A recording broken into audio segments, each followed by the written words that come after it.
Meghan and Harry receive protection as other members of the royal family. Prince Harry and his household should be afforded the same level of expert protection as other members of the royal family, security expert Richard H. argued. Prince Harry has been embroiled in a legal fight with the Home Office after being denied permission to benefit from an expertly trained security detail whilst visiting the UK. The Duke of Sussex's lawyers earlier this year said he was refused the protection after offering to personally pay expenses, with the Home Office claiming the offices could not be privately compensated.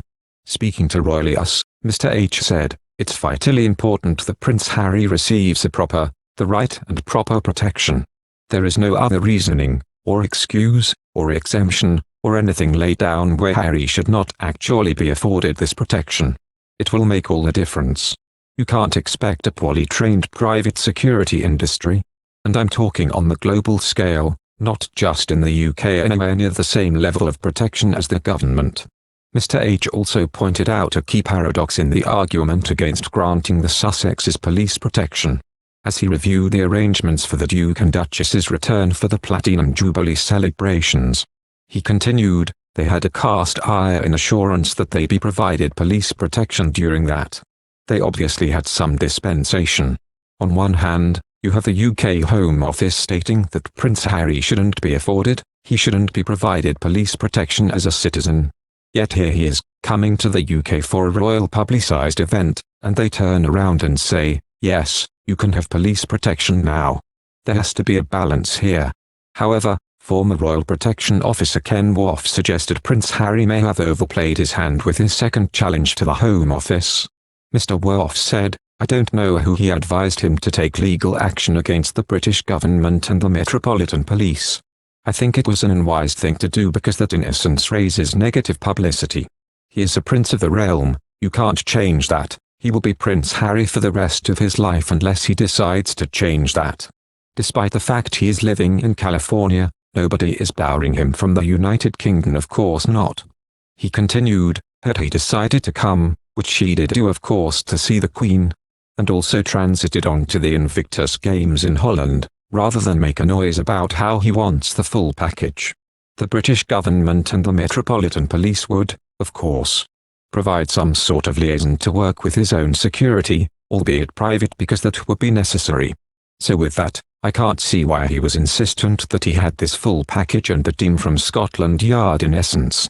He wasn't really entitled to it being a non-working member of the British royal family.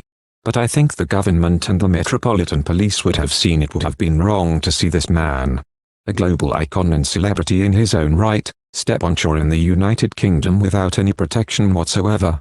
So that was never the case that the government and the police wouldn't have provided a liaison to guarantee his safety and that of his wife and children. I'm writing this not as the prince I was born but as the man I have become," the Duke of Sussex said of his memoir. Prince Harry's forthcoming memoir promises to be an intimate and heartfelt look into the experiences, adventures, losses, and life lessons that have helped shape him. Penguin Random House announced that the Duke of Sussex was putting his life story, which will cover his childhood in the public eye, and his military duty in Afghanistan, to becoming a husband to Meghan Markle and father to son Archie and daughter Lilibet, into a book. "I'm writing this not as the prince I was born but as the man I have become," Prince Harry said in a statement. "I've worn many hats over the years, both literally and figuratively, and my hope is that in telling my story, the highs and lows, the mistakes, the lessons learned, I can help show that no matter where we come from, we have more in common than we think." He continued, "I'm deeply grateful for the opportunity to share what I've learned over the course of my life so far, and excited for people to read a first-hand account of my life that's accurate and wholly truthful." Penguin Random House initially announced that Harry's memoir would be released in late 2022, and it's still tentatively scheduled to hit shelves before the end of this year. Although no specific date has been announced, it's believed that the book will be available in time for the holiday season. The manuscript has been finished and gone through all of the legal processes. It's done and out of Harry's hands. The publishing date has been pushed back once, but it is on track for the end of the year. This is one of several donations I plan to make to charitable organizations, and I'm grateful to be able to give back in this way for the children and communities who gravely need it, he said in a statement. Thank you for watching.